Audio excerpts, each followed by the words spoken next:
Okay. ఈరోజు మనం చనిపోవడం అంటే ఏంటి? బాడీ, మైండ్, సోల్ ఈ మూడిటికి లింక్ ఏంటి? మనం దాని గురించి తెలుసుకుందాం. ఫర్ ఎగ్జాంపుల్ మనం ఇప్పుడు చనిపోవడం గురించి అంటే మనం బ్రతికున్నప్పుడు మనం సంబోధించే మాటలేంటిది? అతను, ఆయన, ఆమె, ఆ అమ్మాయి అంటే మనం ఎట్లా మాట్లాడతాము? చనిపోయినాక ఎందుకు మనం అతను చనిపోయిండు, ఆమె చనిపోయింది అని మాట్లాడతాం కదా! చనిపోయిన తర్వాత మనం మాట్లాడేది ఏంటిది? బాడీ. Body main. ఆ బాడీ డీకంపోజ్ అయితుంది కదా! ఇప్పుడు ఎన్ని రోజులని ఉంచుతాం, కుళ్ళిపోద్ది బాడీ, మళ్ళీ వాసన స్మెల్ వస్తది బాడీ. ఇంతే మనం ఆ బాడీని తీసి పడేయండి, ఆ బాడీని తీసేయండి. ఇదే మనం మాట్లాడేది. దానికి మనము ఇప్పుడు లోతుగా పోయి ఆలోచిస్తే ఏందంటే, ఇప్పుడు మెయిన్‌గా కొన్ని పదాలు తీసుకున్నామనుకో, ఒక మనిషికి ఇప్పుడు నువ్వున్నావనుకో, ప్రతి ఒక్కడు ఏమంటాడు? ని నేను అని నువ్వు సంబోధించేదానికి దానికి కొన్ని పదాలు యాడ్ చేస్తావు. ఏంటిది? నా ముక్కు, నా కళ్ళు, నా చెవులు, నా నాలుక, నా నోరు, నా కాళ్ళు, నా మెడ అంతా నాది, నాది, నాది, నాది. బాడీలో ఎన్ని కాయలైతుంటే ఆ కాయలన్నీ నాయి అంటాం. ఏంటిది మీరు తప్పుగా అనుకోకండి. నేను చెప్పేది గుండెకాయ, మెడకాయ, ఉలవకాయలు ఇవి అంటారు కదా! ఈ టైప్ ఆఫ్ గురించి చెప్తున్నా.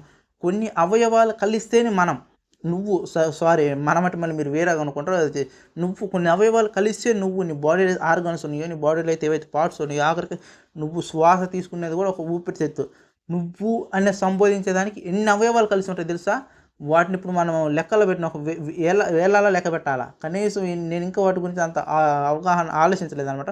కావాలంటే మీరు కామెంట్స్‌లో ఒకసారి రాయండి. ఎన్ని అవయవాలు ఇస్తే నువ్వు అనేది కామెంట్‌లో పెట్టండి.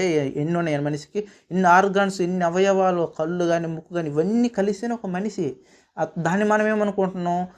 దానికి మనలో ఆత్మ ఒకటి, మళ్ళా మైండ్ ఒకటి, మళ్ళా బాడీ ఒకటి. ఇప్పుడు మనం అన్నీ కలిసి ఉంటేనే మనం బతికున్నామని ఒక డిక్లరేషన్‌కొస్తారు. బతికున్నామంటే మనమే కాదు, ప్రతి ఒక్కటి చాలా ఊరుగా అంటాం చూడు. ఒక జంతువు చీమ కాళ్ళ నుంచి మన ఏనుగు వరకు ప్రతి ఒక్కటి అది బతికి ఉందంటే అది గాలి పీల్చుకోవటం గానీ ప్రతీది అది దాన్ని బ్రతికుంది, చనిపోయింది. కాకరగా కొన్ని వైరస్‌లు వచ్చినా కూడా ఈ ఇప్పుడు మనం కరోనా గురించి తీసుకున్నా కూడా అది వైరస్ బతికుంది, చనిపోయింది. ఇంగంతే. ప్రతి దానికి బ్రతకడం, చావటం ఒక నేచర్ అనమాట అది. ఒక జంతువు కానించి మనిషికి గూడా. అలాగే నీకు గూడా అంతే. నువ్వు బ్రతకడం, చనిపోవడం ఒక నేచర్. కానీ దీంట్లో మనకి ఎన్ని అవయవాలు, ఎన్ని కలిసున్న నువ్వు, అది చనిపోవడం అంటే ఏంటిదసలు? నేను నీకు క్వెషన్ చేస్తున్నా. చనిపోవడం అంటే ఏంటిది? పురాణాల్లో అట జెప్పిర్రు, దాంట్లో ఇట జెప్పిర్రు గాదు. మనకున్న మత గ్రంథాల్లో ప్రతి దాంట్లో డిఫరెంట్ టైప్ ఆఫ్ టాపిక్స్ ఉంటాయి. ఒక్కో దాంట్లో అవి కాదు. మనం మన ఓన్‌గా మాట్లాడుకుందాం. చనిపోవడం అంటే ఏంటి? కొన్ని మనిషికి చెప్తున్నా, ఏవేవో చెప్తుంటారు. అవి అవి తర్వాత విషయం. నేను మిమ్మల్ని అడుగుతున్నా, చనిపోవడం అంటే ఏంటి? ఆ! కొన్ని అవయవాలు కలిసిన మనిషి. అదే సరే ఇదంతా ఇప్పుడు మనం ఇలా టాపిక్ మళ్ళీ చనిపోయినాక వేరేగా మాట్లాడటం ఏంది? బాడీ తీసేర్రా, కుళ్ళిపోద్ది, వాసన వస్తుంది, అతను వదిలేసేయండి.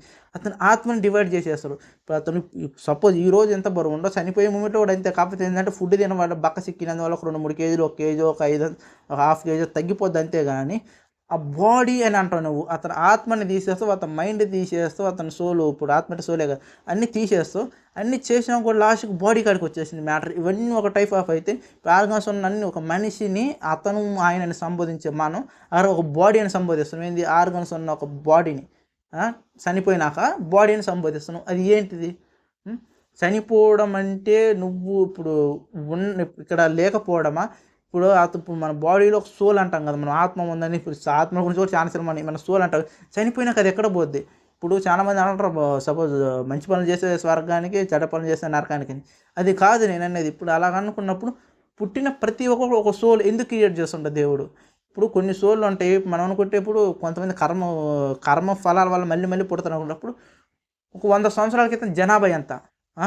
ఈరోజు జనాభా ఎంత? వాళ్ళు చేసిన ఫలితాలను బట్టి కర్మ ఫలాలను బట్టి మళ్ళీ మళ్ళీ మళ్ళీ మళ్ళీ పుడతారని మనం అనుకుంటే మరి జనాభా ఎందుకు పెరుగుతుంది? జనాభా అలాగే ఉండొచ్చు గదా! మన తరతరాల నుంచి నేను మామూలుగా అయితే ఒక 20 సంవత్సరాల క్రితం చూసుకున్నా కూడా 100,00,00,000 జనాభా, 110,00,00,000 జనాభా, ఇప్పుడు 140,00,00,000 జనాభా వచ్చింది. 20, 30 సంవత్సరాల క్రితం నేను పాత సినిమాలు 30 సంవత్సరాల క్రితం సినిమాలు చూస్తే 110,00,00,000 జనాభా మనకిప్పుడు 140,00,00,000 జనాభా వచ్చింది. మరి జనాభా ఎందుకు పెరుగుతుంది? కర్మఫలాలను మళ్ళీ పుట్టినప్పుడు నేను ఒక మత గ్రంథాన్ని కాదండి, ప్రతి మతంలో గాని, ప్రతి దాంట్లో అంటారు కదా! మరి దేవుడు ఎందుకు ప్రతి ఒక్కడికి ఒక బాడీని ఇస్తుండో, ఒక సోల్‌ని ఇస్తుండో, మైండ్‌ని ఇస్తుండో, ఇవన్నీ ఎందుకు చేస్తుండో దేవుడు? దేవుడు ఉండడని మీరనుకుంటే. నేను నేను నాలో రేజ్ అయిన క్వశ్చన్స్ నేను అడుగుతున్నా. దీనికి నాకు కూడా ఆన్సర్ క్లారిటీ లేదు. మన పెద్ద ఫేమస్ ఆర్‌జీవి గారే దీనికి కొన్ని క్వశ్చన్స్ రేజ్ చేసి వదిలేసిండు. ఆయన పాయింట్ ఆఫ్ వ్యూ ఆయన చెప్పిండు. ఇప్పుడు నా పాయింట్ ఆఫ్ వ్యూ నేను చెప్తున్నాననమాట. ఏంటిది ఇది మ్యాటర్? ఇప్పుడు మనం ఇన్ని అనుకున్నప్పుడు మరి ప్రతి బాడీకి సోల్‌ని ఎందుకు ఇస్తుండవు? ప్రతి మనిషికి సోల్‌ని, మైండ్‌ని ఎందుకు ఇస్తుండవు? నువ్వు పాత వాళ్ళనే తీసుకొచ్చి మరి మళ్ళీ జనాభా ఎందుకు పెరుగుతుంది? మన కర్మఫలాల వల్ల మళ్ళీ మన పూర్వీకులు మనం మళ్ళీ పుడుతున్నాం అనుకున్నప్పుడు జనాభా ఎందుకు పెరుగుతుంది? ఇప్పుడు కొన్ని మతాల ప్రకారం చూసినా కూడా దేవుడు అతని కోసం సృష్టించుకున్నప్పుడు మరి మనుషులు ఎందుకు ఇలా మారిపోతారు? అతని సొంత ఐడెంటిటీ అతనికి ఉంటుంది. ఇప్పుడు దేవుడు అనే దేవుడు అనే ఉన్నాడు అనుకున్నప్పుడు మన దేవుడిని ఇప్పుడు మనకి ఒక స్వతంత్రం ఇచ్చినప్పుడు మన సొంత ఐడెంటిటీ మనకు ఉంటుంది కదా. మరి మనల్ని ఎందుకు ఆయన కోసం ఇప్పుడు అంటారు చూసినా పుట్టిన ప్రతి ఒక్కటి దేవుని ఎందుకు గ్రహించలేకపోతుండు? ప్రతి ఒక్కటి చెడ్డ పనులు చేస్తాడు, ఒకటి మంచి పనులు చేస్తాడు, ఎవరు మైండ్ చేస్తే వాడు ఉంటాడు. ఇదంతా ఏంటి నేను అడుగుతుంది. ప్రతి ఒక్కళ్ళు ఇప్పుడు చాలామంది అంటారు మత గ్రంథాలను తీసుకొచ్చి అది ఇది అని చెప్పి. నేను ఈ మతం గురించి అంటలేను, నేను ఆ మతం గురించి అంటే ఎవరి గురించి అంటలేను. నేను ఖాళీ ఒక క్వశ్చన్ రేజ్ చేస్తున్నా. నాకు ఏంటంటే నాకు వచ్చిన ప్రతి క్వశ్చన్ని మీకుతో పంచుకుంటే నాకు ఆన్సర్ చేస్తే ఆన్సర్ కూడా చెప్పేస్తాను. తెలియనప్పుడు మీరే నాకు ఆన్సర్ చెప్పండి, నేను డైరెక్ట్ చెప్పేస్తాను. అదే నేను మిమ్మల్ని అడుగుతున్నా. ఇది సెకండ్ వీడియో నేను మిమ్మల్ని క్వశ్చన్ చేయటం మన వీడియోస్లో అడుగుతున్నా. ఏంటిది ప్రతి మనిషికి అసలు ఏంటిది ఇది సోలు, బాడీ, మైండ్ ఏంది అసలు నాకు అర్థం కానిది ఏంటంటే ప్రతి మనిషి ఇప్పుడు మామూలుగా మనం అనుకుంటాం కదా ఒక కన్నం వల్ల మనం పుడుతున్నాం చేస్తున్నాం అంత చిన్న కన్నా మనం ఎంత అయిపోయింది దానికి ఏంటి మైండ్, సోలు, బాడీ ఇవన్నీ ఉన్నప్పుడు అసలు ఏంటి మ్యాటరు? మన స్వర్గానికి నరకానికి పోయినప్పుడు ఇంత అనుకున్నప్పుడు అది ఇది అనుకున్నాం దేనికి స్పష్టమైన క్వశ్చన్ ఉండదని నేను అనుకుంటున్నా. ఎందుకంటే నువ్వు అంటారు మళ్ళీ నువ్వు అజ్జోది విజ్జోదు మా మత గ్రంథం నేను ఏ మత గ్రంథాన్ని అంటలేదు. వాళ్ళు కానీ వీళ్ళు కానీ ఎవరు కానీ ప్రతి దాంట్లో ఉండే ఇవే దేవుడు పుట్టించిండు, దేవుడు తన కోసం చేసుకుంటే అదంటే నా తన కోసం చేసుకున్నప్పుడు తనని ఎందుకు గ్రహించలేకుండా చేస్తుండే మనిషిని ప్రతి ఒక్కరు కనిపించవచ్చు కదా. నువ్వు ఇలా చేయని కొన్నిటికి నియమాలు ఉండవు అంటారు. సరే అది వదిలేద్దాం. నేనేంటంటే దేవుడి గురించి మిమ్మల్ని తీసుకురావడమనే కాదు. నేను ప్రతి వీడియోలో గత వీడియోలో కూడా నేను చెప్పిన దేవుడు ఉండని మనం నమ్మాలి. ఎందుకంటే దేవుడు నమ్మినప్పుడు మనం తప్పులు చేయకుండా ఉంటామని చెప్పి నేను ఆ వీడియో మీకు చాలా క్లియర్ చెప్పి నేను కూడా అంటున్నా. మనం తప్పులు చేయకుండా ఉండాలంటే దేవుడు ఉండని మనం నమ్మాలి. ఎందుకంటే దేవుడు మనం తప్పు చేసిన నరకంలో వేస్తాడు, నరకం స్వర్గం అనేది ఉంటుంది అనుకున్నప్పుడు డెఫినెట్గా మన దేవుడు ఉండని నమ్మాలి అనేది అంటున్నా. కాకపోతే నాకు ఈ రోజు వచ్చిన డౌట్ని నేను మీతో క్లారిఫై చేసుకుంటే ఎవరైనా తెలిస్తే చెప్పొచ్చు. ఎందుకంటే నేను మళ్ళీ దాన్ని క్లియర్గా పూర్తి వీడియోలో పెట్టేస్తాను. ఈ వీడియో అంటే నాకే తెలియని ఒక మైండ్ అనమాట. నేను దాని గురించి మీతో షేర్ చేసుకుంటున్నా. ప్రతి ఒక్కరు ఎవరు తెలిసినా సరే ప్రతి ఒక్కళ్ళకి తెలియని ఇలాంటి అంత చిక్కని రహస్యాలు ఉంటాయి. ఏంటిది ఇప్పుడు అలా అనుకున్నప్పుడు అదే కదా మనం బతికున్నప్పుడు ఒకలాగా పోయినాక బాడీ అని అంటాం అది ఇది అంటాం. ఎవరికైనా తెలిసి కామెంట్ చేయండి ఎందుకు ఇలా అని అడుగుతున్నా. ఇన్ని అవయవాలను మనం నాది అంటాం. ఎన్ని సింపుల్గా నాది నాది నాది నాది నేను వీటన్నిటిని కలిపి నేను అంటాం. నేను అర్థమైంది నాది నాది నాది అని ఇన్ని కలిపి నాకు లాస్ట్కి ఒక పదం వచ్చేది నేను. ఇవన్నీ ఏంటిది అసలు? మనం పుట్టుక కొంతమందికి ఏంటంటే పుట్టుకతోటి కొంతమందికి ఉంటాయి కదా లివర్స్ కానీ ఇటు కొంతమందికి ఇంకా డెవలప్ కావు. పెరిగే కొద్దీ డెవలప్ అవుతుంటాయి. మరి చిన్నగా ఉండి కొన్ని వాళ్ళ హెల్త్ ఇష్యూస్ వల్ల కానీ ఏదైనా ప్రతి మంది చిన్నప్పుడు లేని సోల్ పెరిగే కొద్దీ మనిషికి కూడా సోల్ అనేది ఇప్పుడు ఒక అవగాహన మెచ్యూరిటీ తీసుకొస్తుంది. అది ఎందుకు మరి సోల్ అనేది మనకు మనిషికి ఉన్నప్పుడు అది ఒక ఫస్ట్ మనకు అవగాహన ఇవ్వచ్చు కదా. మన పుట్టుతోనే మనం ఇంటెలిజెన్స్ కావచ్చు కదా.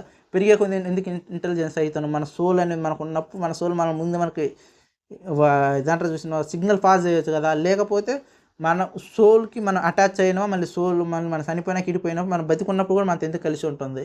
సోల్ వేరు మనం వేరా? ఇప్పుడు నేను చెప్పేది ఏంటంటే ఇవన్నీ మనలో మనం చెప్పుకుంటూ పోయిన ప్రతి విధానం మనం తినే తిండి కానీ ప్రతిదీ మనకి రేజ్ అవుతున్న క్వశ్చన్. నేను మీకు ఏదైతే చెప్పినా క్వశ్చన్ ఆన్సర్ చెప్పండి. ప్రతిదీ నేనేమంటున్నా అంటే నువ్వు క్వశ్చన్ చేయటం మానేసి క్వశ్చన్ కోసం అంటారు చూసిన ఆ క్వశ్చన్ కోసం ఆన్సర్ ఎత్తుకు.